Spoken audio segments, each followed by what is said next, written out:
Hello, my name is Matt Hollowell, and I'm the founder and executive director of the Construction Safety Research Alliance and the CEO of Safety Function.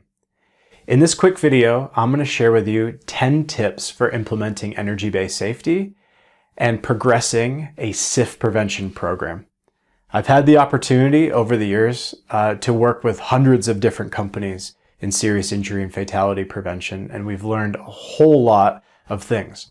In this particular session, I'm going to share with you my top 10 list for right now. So let's go through a few of these lessons learned. Some are related to steps of energy-based safety, others are related to sustaining a program.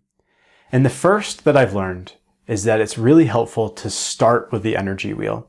I oftentimes will get phone calls from folks asking, oh, I'm curious about the safety classification and learning model, or I'm interested in high energy control assessments. When it comes to an energy-based safety rollout, if you will, I always recommend starting with the energy wheel. And the reason is that it's a fairly simple concept. It comes with a tangible tool. It's very easy for the field to implement, and it starts to get energy and the concepts of safety as energy into the bloodstream of the organization from the get-go. And once we've put a good amount of time and effort into the energy wheel, that's when we are really ready as an organization to embrace and learn some new concepts like high energy and direct controls. And from there, we can integrate those concepts into the safety system. Starting with the energy wheel is just a nice way to open the door for the SIF prevention platform, which includes that high energy and direct control. Second element is I highly recommend piloting first. Often I'm asked to speak with senior leaders about energy-based safety, and usually we can get a lot of excitement. But I always recommend before any full-scale rollout, do a pilot first, and not necessarily with the very best crew in your organization or the worst crew in your organization, but find a good representative pilot and see how energy-based safety, for example, the energy wheel, works for you. And then you can take that leadership buy-in initially, that initial excitement, and build on that with some tangible results from a small proportion of your own team. Also, it's important to remember that energy-based safety isn't just about one particular activity. So it doesn't live, for example, just in the pre-job or just in your learning activities.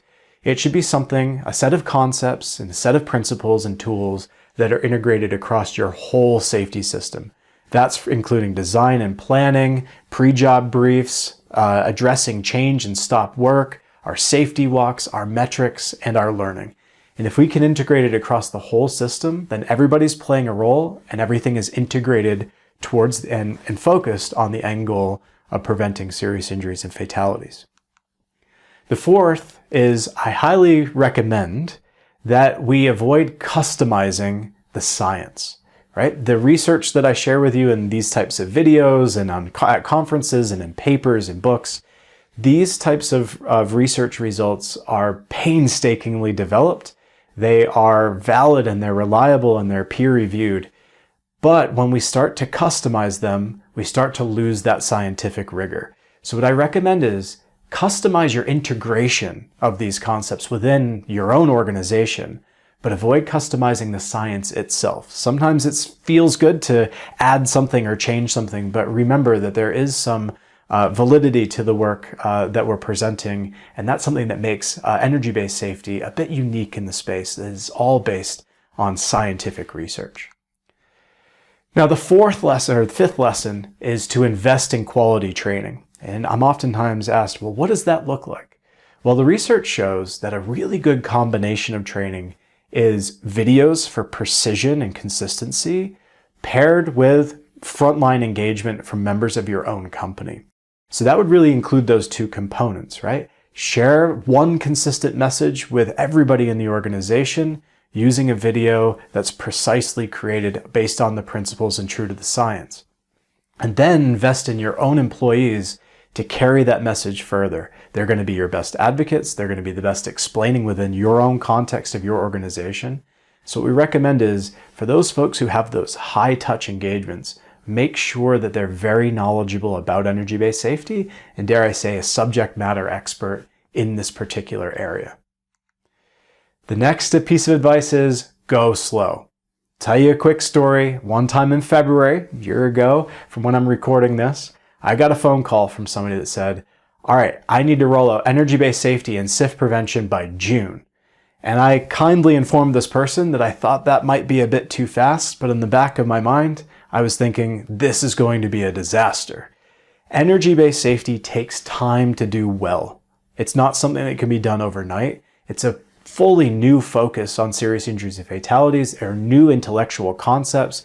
There are new ways of assessing safety and coaching people on performance. And that all takes time. So for example, one of the best rollouts I've seen took a year to do the energy wheel really well. And then people were seeing more hazards and having better conversations. From there, the next year was high energy and direct controls. And meanwhile, the safety team was gearing up to be able to do high energy control assessments and classify incidents using the safety classification and learning model and other elements. So realize that this is a multi-year effort, not on the order of months and certainly not on the order of weeks. It does take time. Another really key component is to not miss the middle. I often see organizations get really strong buy-in from senior leaders. They do really great training when it comes to the frontline employees, but oftentimes not enough investment in middle management and frontline supervision. That is where energy-based safety lives or dies. So if I were to invest my time and energy in some key places in the organization, investing in the middle layer of the organization is absolutely critical. And as one of my colleagues says, whatever time you think you need to devote to energy-based safety, training and experience and education for your frontline employees and your frontline leaders, double it or even triple it. Now, as we're learning as an organization, it's often tempting to take one serious injury and fatality and address that one with really significant measures, new corrective actions, new policies and procedures. One of the things about energy-based safety is it helps you take a look more broadly in the organization. And the saying is that it allows us to learn from the river and not from the raindrop.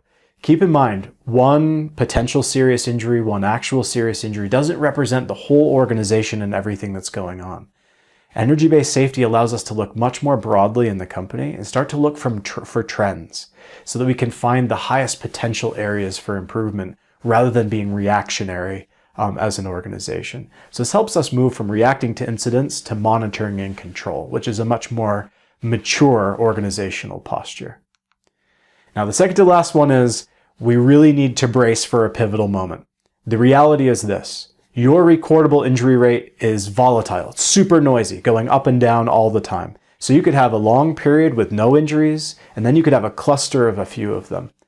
We all know, I think, the history that recordable injuries and other kind of injury rate metrics have had on us as a legacy in our companies. The trick is when you have that moment where you have a spike in those lagging indicators, which is inevitable, will happen eventually, we need to brace for that and plan for that moment. So it is a turning point.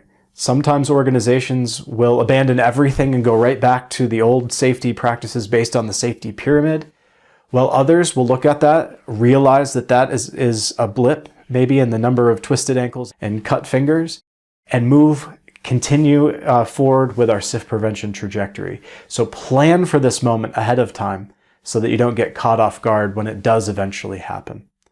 And then finally, prepare for the slump. With any new rollout of any new concept, here's what's going to happen. We're going to have excitement. People are going to buzz about it. We're going to have great new tools. And eventually, excitement for any topic will start to decline. We have to work through that. Research in business shows that there is a slump in any rollout, and then you pass through that slump and continue that as part of your sustained trajectory. So don't let the slump go to zero. Work through that, do retraining, do re-engagement, make things exciting again. Maybe use safety day or safety week each year to reinvigorate the topics. But just know, it is the nature of organizations that we peak in our excitement, we have a slump, and we need to work through that to sustaining in the future. So these were my top 10 for now, things I'd like to share with you in terms of energy-based safety rollout and the things that I've learned. I hope they help.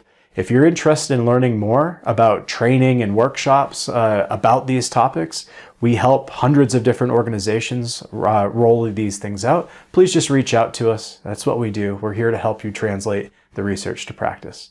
Thanks for spending some time with me.